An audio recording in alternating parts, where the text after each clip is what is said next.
요즘 세계 많은 사람들이 포켓몬고라는 게임에 빠져들고 있다고 합니다. 그 게임은 옛날에 우리가 소풍 가서 보물찾기 하는 것과 비슷합니다. 그래서 그 게임을 만든 사람이 캐릭터 또는 보물을 여기저기 숨겨놓고 그걸 찾아내는 게임입니다. 그런데 그 보물을 찾기 위해서는 휴대폰이 필요합니다. 휴대폰을 통해서만 보물을 볼 수가 있기 때문에 그렇습니다. 그런데 그 보물을 휴대폰 안에가 아니라 또는 가상세계가 아니라 이렇게 현실 세계에다가 감춰 놓았기 때문에 그 게임을 하는 사람들이 지금 온 나라 또 온 세계를 지금 돌아다니고 있습니다. 그래서 우리나라에서도 그 보물이 나온다는 속초, 울산 이런 데로 사람들이 몰려들고 있습니다. 되게 휴대폰 게임을 하면 이 방 안에만 틀어박혀 있는데 이번에 개발된 게임은 사람을 이렇게 바깥으로 끌어내고 또 이렇게 돌아다니게 한다는 의미에서 조금은 유익한 것 같습니다. 그런데 그런 게임을 하는 사람들이 지금 크고 작은 사고를 당하고 있습니다. 교통사고 일어나는 건 아주 다반사이고 우리나라 비무장지대에 들어가는 사람도 있고 여권도 없이 다른 나라에 들어갔다가 체포되는 경우도 있고 심지어 낭떠러지 밑으로 떨어져서 죽는 사람도 생기고 있습니다. 그러다 보니까 곳곳에 포켓몬고 금지 이런 편말이 붙기 시작했습니다. 그러니까 포켓몬고에 빠져서 그런 게임에 빠져서 아무데나 가면 자신뿐만 아니라 다른 사람에게도 해를 입힐 수가 있기 때문에 그렇습니다. 무슨 오락이든 다 그런 것 같습니다. 깊이 빠지면 오히려 해를 당합니다.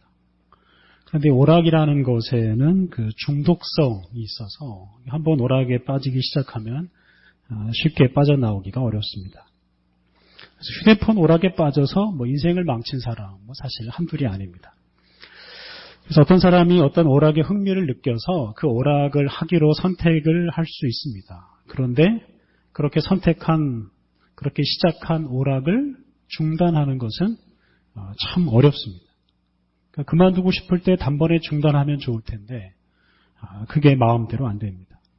저도 애니팡이라는 오락을 한 번 했다가 그걸 그만두는데 6개월 정도가 걸린 적이 있었습니다. 쓸데없는 경쟁심, 쓸데없는 성취감, 어떤 안목의 정욕, 이런 눈의 정욕 이런 것에 사로잡히다 보니까 이게 쉽게 그만둘 수가 없습니다. 그러니까 오락이라는 것에 우리를 사로잡고 우리를 끌어들이는 그런 매력 또는 마력 이런 것들이 있어서 이게 그만두고 싶어도 그만둘 수가 없습니다. 그러니까 겉으로 우리가 자유롭게 선택을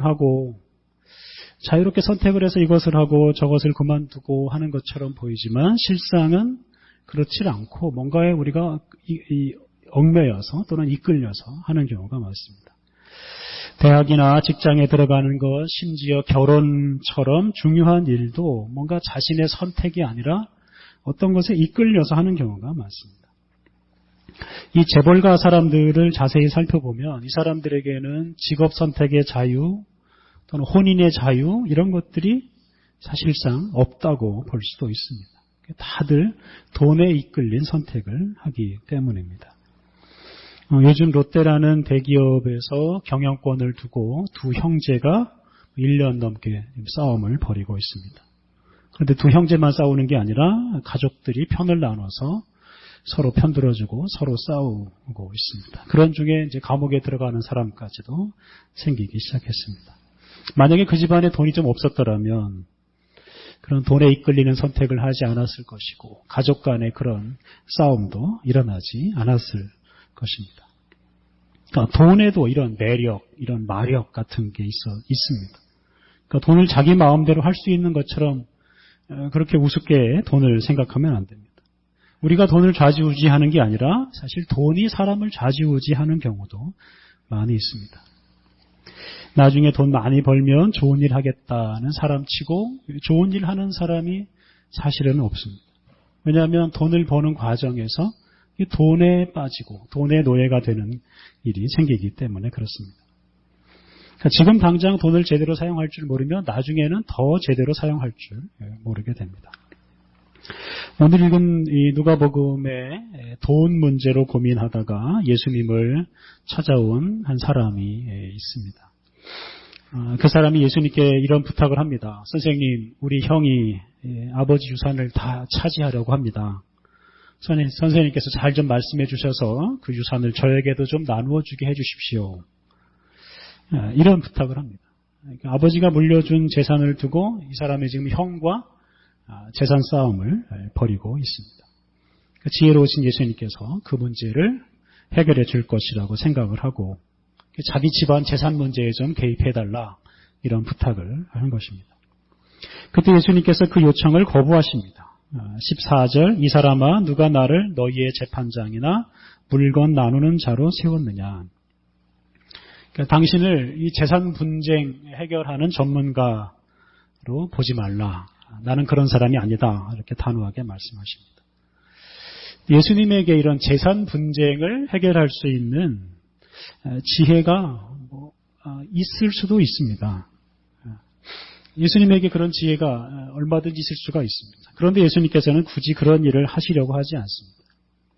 그러니까 집안의 사정을 잘 들어보고 그 집안 사정에 적합한 해결책을 제시해서 형제들이 재산 가지고 싸우지 않도록 해 주실 수도 있을 것 같은데 예수님께서 그런 일에 관심이 없으십니다.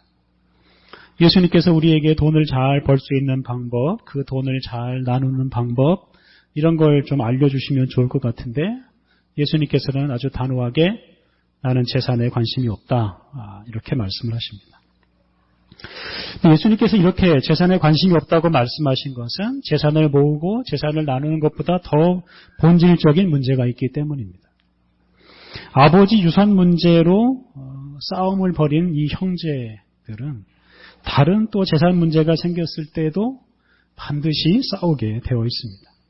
그러면 그때 또 예수님을 찾아와서 문제를 해결해달라 또 이렇게 요청을 할 것입니다. 그러니까 이게 단지 유산 분배 문제를 해결한다고 해서 이게 문제가 해결되는 게 아니라는 겁니다. 예수님께서 지적하신 본질적인 문제는 바로 탐심이라는 것입니다. 15절 삼가 탐심을 물리치라 사람의 생명이 그 소유에 넉넉한 데 있지 아니하니라. 예수님은 탐심을 물리치라고 하십니다. 왜냐하면 탐심 때문에 소유를 넉넉하게 해도 재산이 많아져도 그것으로 생명을 얻을 수는 없기 때문이라고 말씀하십니다. 그러니까 예를 들어서 밥을 많이 먹는다고 해서 우리가 오래 사는 건 아닙니다. 날마다 과식하면 우리가 일찍 죽습니다. 돈도 마찬가지입니다. 돈이 너무 많으면 돈 때문에 사람이 고민하고 그러다가 사람이 일찍 죽습니다. 돈이 많으면 이게 사람이 돈을 위해 존재하는 건지 사람이 돈을 위해 존재하는 건지 돈이 사람을 위해 존재하는 건지 알 수가 없습니다. 탐심 또는 탐욕이라는 말은 욕심보다 강한 단어입니다. 사람에게 욕심이라는 게 없을 수가 없습니다. 배고픔 이게 욕심 아니겠습니까? 그래서 배고프면 밥을 먹고 싶은 마음이 생깁니다. 그런데 이제 배부르게 밥을 먹고서도 더 많이 먹고 싶은 욕심이 생길 수가 있습니다. 그런 걸 바로 탐심이라고 합니다. 그럼 배부른데 밥을 더 먹고 싶으면 어떻게 해야 하겠습니까? 그냥 먹으면 안 됩니다. 그 더 먹고 싶은 마음, 탐심을 잘 물리쳐야 합니다. 많이 먹는다고 해서 더 좋은 게 아니라는 것을 우리가 분명히 알고 탐심을 잘 물리쳐야 합니다. 안 그러면 건강을 해칩니다. 돈이 있는데, 살 만큼 돈이 있는데 더 많은 돈을 갖고 싶으면 그럼 어떻게 해야 하겠습니까? 그 더 갖고 싶은 마음, 그 탐심을 물리쳐야 됩니다. 돈이 많다고 해서 좋은 게 아니기 때문입니다. 예수님은 일용할 양식만 구하라고 하지 않으셨습니까? 그냥 하루 먹을 것만 있으면 됩니다. 필요한 만큼만 먹고 필요한 만큼만 소유하면 됩니다. 그것 이상으로 먹고 그것 이상으로 소유하려고 하는 것이 탐심이고 그것을 계속 품고 있으면 그런 탐심을 품고 있으면 자신을 해칠 수가 있습니다. 예수님에게 유산 문제를 해결해 달라고 요구한 사람에게 탐심을 물리치라고 하신 예수님의 말씀은 어떤 뜻이겠습니까? 그것은 아버지가 물려준 유산 그거 다 포기하고 그냥 네 형이 다 갖게 해라, 이런 뜻이 됩니다. 아버지 유산 가지고 싸우지 말고 그냥 네 형 다 줘라, 이런 뜻이 됩니다. 여러분 같으면 어떻게 하시겠습니까? 다른 형제자매들이 집안의 재산을 더 많이 차지하려고 할 때 여러분은 그 형제자매에게 재산을 다 양보할 자신이 있으십니까? 이 쉽지 않습니다. 이게 탐심을 물리친다는 게 쉽지 않습니다.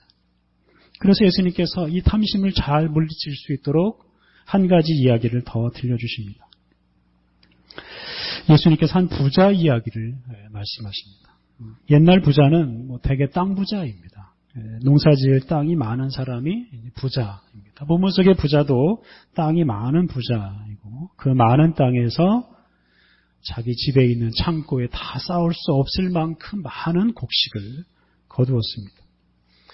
한 해만 그런 게 아니라 해마다 그렇게 거둘 것입니다.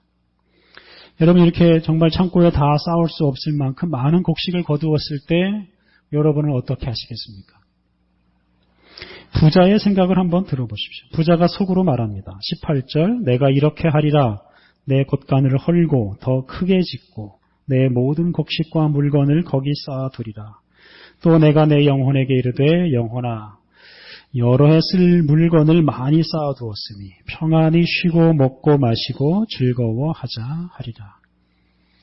여러분, 이 문장에서 나 또는 내라는 말이 얼마나 많이 등장하는지 주목해 보십시오. 내 곶간, 내 모든 곡식과 물건, 내 영혼, 내가 이런 말을 계속 하지 않습니까? 그러니까 부자가 온통 그냥 자기 생각뿐입니다. 밭에서 거둔 것들은 다 자기 것입니다. 그리고 그것을 다 자기를 위해서만 사용하기 위해서 자기를 위한 창고에다가 모아놓고 자기 자신에게 걱정하지 말고 이거 다 쓰자, 이렇게 말하고 있습니다. 물건이 하도 많아서 이게 한두 해 사용해서는 다 쓸 수가 없습니다. 또 해마다 많은 곡식을 거둘 테니까 오히려 창고는 더 늘어나야 하고 곡식은 더 늘어날 것입니다. 그런데도 부자는 그냥 자기 혼자 다 쓰겠다는 마음을 굳게 먹습니다. 이것이 바로 탐심 아니겠습니까? 지나친 욕심. 탐심 때문에 자기를 위해서 물건을 쌓아놓을 뿐이지 다른 사람 생각은 하나도 하지 않습니다. 다른 사람을 위해서 사용할 생각은 전혀 하지 않습니다. 심지어 이 본문 속의 부자는 가족을 위해서도 쓸 생각을 하지 않습니다.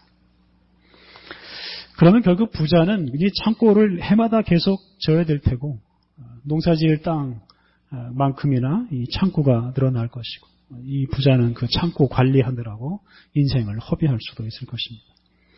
그러니까 곡식을 위해서 살아가는 존재가 됩니다. 곡식을 관리하는 사람으로 살아갑니다. 그러니 이게 곡식이 부자를 위해 존재하는 것인지 부자가 곡식을 위해서 존재하는 것인지 헷갈리게 됩니다. 이 부자가 곡식을 위해서 봉사하는 사람이 되는 겁니다. 그러니까 탐심에 이끌리면 이렇게 사람이 자유로운 선택을 하지 못하고 곡식에 얽매여서 이런 곡식의 노예로 사는 겁니다. 그리고 부자에게 예상하지 못한 일이 생깁니다. 그것은 바로 죽음입니다. 20절, 하나님은 이르시되 어리석은 자여 오늘 밤에 내 영혼을 도로 찾으리니 그러면 내 준비한 것이 누구의 것이 되겠느냐 하셨으니 자기를 위해서 창고를 크게 짓고 자기의 곡식을 많이 쌓아두었는데 그에게 죽음이 찾아왔습니다. 그러면 그 쌓아놓은 것은 더 이상 이용할 수가 없습니다. 다른 사람이 사용하게 될 것입니다. 많은 곡식이 부자를 전혀 유익하게 하지 못했습니다. 오히려 부자는 그 곡식을 보관하는 창고를 짓느라 창고 관리하느라 고생만 했습니다. 평생 돈에만 관심을 두고 돈 버는 일에만 몰두하다가 허무하게 인생을 마치는 사람, 사실 우리 주변에 너무나 많습니다. 그런 사람 마치 포켓몬고 게임에 열중하다가 낭떠러지에 떨어지는 그런 사람과 같습니다. 탐심에 이끌려 사는 것이 이렇게 어리석습니다. 자기를 위해서 많은 물건을 쌓아놓긴 하지만 그게 자신에게 전혀 도움이 되지 못합니다. 자신의 생명도 지켜주지 못합니다. 예수님께서 마지막으로 이렇게 말씀하십니다. 21절, 자기를 위하여 재물을 쌓아두고 하나님께 대하여 부요하지 못한 자가 이와 같으니라. 여기에 이제 탐심과 반대되는 것을 찾을 수가 있습니다. 그것은 바로 하나님께 대하여 부요한 것입니다. 예수님은 탐심에 이끌려 살면 하나님께 대하여 부요하지 못하다 그 뜻입니다. 하나님께 대하여 부요하다는 것은 하나님 앞에서 부자라는 뜻입니다. 그러니까 재물을 많이 쌓아두는 것만으로는 내가 하나님 앞에서 부자다라고 내세울 수가 없는 겁니다. 재물을 주신 하나님께 감사하고 재물을 주신 하나님의 뜻을 따를 때 우리가 비로소 하나님께 부유한 사람이 됩니다. 그런 사람이 재물을 제대로 사용할 수 있고 그런 사람이 재물의 노예가 되지 않고 재물의 주인이 되어서 재물을 통해서 유익을 얻을 수가 있습니다. 재물에게 이끌리는 것이 탐심이라면 재물을 주신 하나님께 이끌리는 것이 바로 하나님께 부요한 것입니다. 그런데 탐심에 빠지면 우리가 하나님께 부요할 수가 없다고 말씀하십니다. 예수님께서 우리에게 탐심을 물리치고 하나님께 부요한 사람이 되라고 말씀하십니다. 말을 좀 바꾸면 탐심을 물리쳐야 하나님께 부요한 사람이 될 수 있다라고 말씀하십니다. 그러니까 우리가 탐심을 물리쳐야 하는데 그 탐심을 물리치면 우리는 하나님께 부요한 사람이 될 수 있습니다. 탐심을 물리쳐야 하는데요.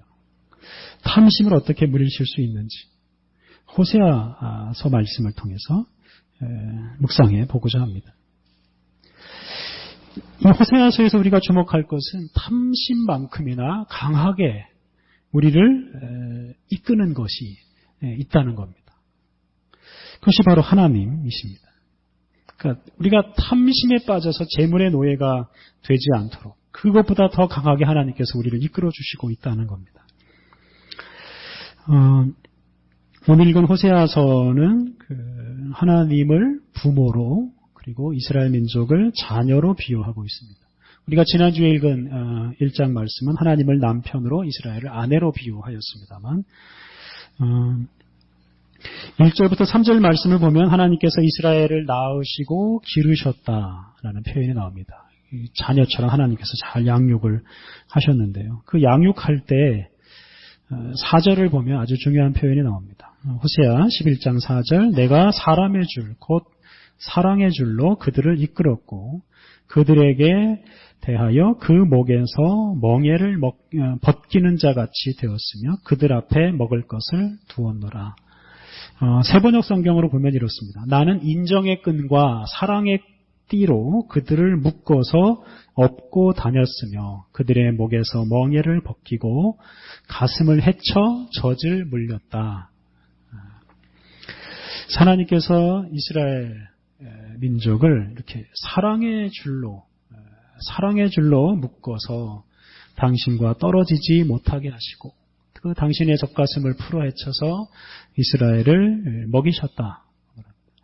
그러니까 이 이스라엘 민족이 다른 곳으로 가지 못하도록 당신에게 이렇게 딱 붙어 있게 하셨습니다. 8절을 보면 이스라엘 민족을 향한 하나님의 간절한 사랑이 나옵니다. 8절 에브라임이여 내가 어찌 너를 놓겠느냐 이스라엘이여 내가 어찌 너를 버리겠느냐 내가 어찌 너를 아드마같이 놓겠느냐 어찌 너를 스보임같이 두겠느냐 내 마음이 내 속에서 돌이키어 나의 긍휼이 온전히 불붙듯 하도다.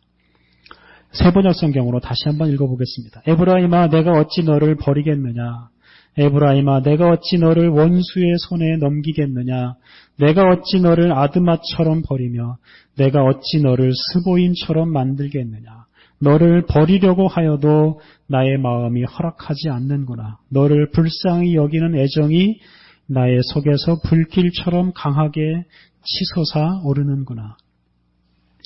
이 하나님의 백성을 도무지 버릴 수가 없다고 하나님께서 말씀하십니다. 아드마, 스보임 이것은 소돔과 고모라가 망할 때 함께 망한 도시들 이름인데요. 그런 도시처럼 이 백성을 망하게 둘 수가 없다. 버리고 싶어도 도무지 버릴 수가 없다. 버리려고 하면 마음속에서 불길이 일어나서 참을 수가 없다.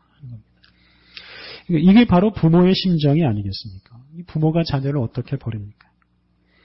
자녀가 망나니 같은 짓을 해도 부모는 자녀를 버리지 못합니다. 이렇게 당신의 백성을 버리지 못하시는 하나님께서 당신의 백성을 당신에게로 늘 이끌어 주십니다. 사랑의 줄로 묶어서 당신을 떠나지 못하게 하십니다. 사람 중에는 부모이면서도 자녀를 버리는 사람이 있습니다만 하나님은 그렇게 하지 못하십니다.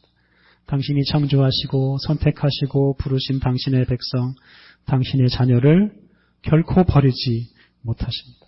그러니까 하나님과 우리 사이에는 끊을 수 없는 이런 사랑의 줄, 사람의 줄, 인정의 줄로 연결되어 있습니다. 그러니까 탐심이라는 것이 무서울 정도로 우리를 사로잡으려고 하고 있지만 그보다 더 강하게, 강력하게 하나님의 사랑이 우리를 이끌어 주십니다. 탐심이라는 게 무섭게 작용해서 우리의 인생을 허무하게 만들어 버리려고 하지만 하나님의 더 강한 그 사랑이 작용해서 우리로 하여금 영생의 소망을 품고 살게 하고 하나님께서 주신 사명을 따라서 살아가게 하십니다. 우리가 허망한 재물로 이끌려 갈 때에도 하나님께서는 우리로 하여금 당신으로부터 멀어지지 못하게 우리를 붙들어 주시고 우리를 이끌어 주십니다. 돈의 노예가 되지 못하도록, 욕심의 노예가 되지 못하도록 하나님께서 우리를 당신에게로 이끌어 주십니다. 오늘 우리가 이렇게 예배하는 사람으로 살고 있는 것도 바로 이런 하나님의 강한 이끄심 덕분입니다. 우리가 탐심을 물리치기 위해서는 바로 이런 하나님의 이끄심에 주목해야 합니다. 우리 안에서 탐심이 일어날 때 그와 동시에 우리를 탐심으로부터 해방시키시는 하나님께서 우리 안에서 일하십니다. 돈과 재물에 집착하려고 할 때마다 하나님께서 우리를 당신에게로 이끌어 주십니다.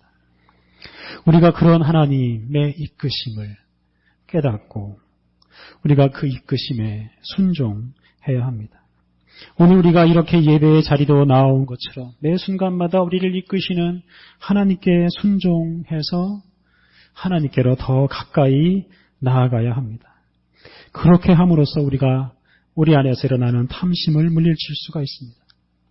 우리 인생의 성공은 우리를 유익하게 하는 것처럼 보이는 그런 물건이나 재물이나 또는 보이지 않는 그런 명예를 얼마나 모으느냐, 쌓느냐 이런 것에 달려있지 않습니다. 우리 인생의 성공은 우리를 이끌어주시는 하나님께 우리가 얼마나 더 이끌리고 하나님께 얼마나 더 가까이 나아가느냐에 달려있습니다. 사랑하는 성도 여러분, 우리가 살아가는 세상에 우리를 유혹하는 것들이 너무나 많습니다. 우리의 눈과 우리의 귀와 우리의 몸을 유혹하는 것들이 너무나 많습니다. 우리 안에서 일어나는 이 탐심이라는 것을 이용해서 우리를 노예로 삼으려고 하는 세력들이 너무나 많습니다. 탐심은 우리 자신을 유익하게 하는 것처럼 보이지만 사실은 우리 자신을 망가뜨리는 것입니다. 그러한 탐심이 일어날 때마다 하나님께서 우리 안에서 당신에게로 우리를 이끄시고 있다는 것을 기억해야 합니다. 우리를 포기하지 못하시는 하나님, 끊을 수 없는 하나님의 사랑, 그 사랑이 지금 우리 안에서 작동하고 있다는 것을 우리가 잊지 않아야 하겠습니다. 그러므로 우리가 너무 쉽게 탐심에 무너지지 않아야 하겠습니다. 너무 쉽게 포기하지도 마십시오. 우리를 이끌어 주시는 하나님, 그 하나님, 우리 안에서 우리를 붙들어 주시는 하나님을 바라보고 탐심을 물리치십시오. 그리고 우리를 이끌어 주시는 하나님과 하나 되기를 힘쓰고 그 하나님과 함께 영원한 인생, 참으로 가치 있는 인생을 살아가시기를 바랍니다. 우리 함께 기도하시겠습니다. 하나님, 자주 참 탐심에 사로잡혀 하나님을 잊고 이웃에 무관심해지는 우리들을 불쌍히 여겨 주옵소서. 탐심에 사로잡혀 망가지는 우리 자신을 불쌍히 여겨 주옵소서. 하나님, 우리가 우리 시선을 우리 자신에게 돌리지 않게 하옵소서. 우리 자신을 유익하게 하는 것처럼 보이는 곳에 사로잡혀 살지 않게 하옵소서. 우리의 눈과 우리의 마음을 우리를 사랑하시고 우리를 붙드시고 우리를 이끌어 주시는 하나님께 돌리게 하옵소서. 주님과 하나 되고자 힘쓰게 하옵소서.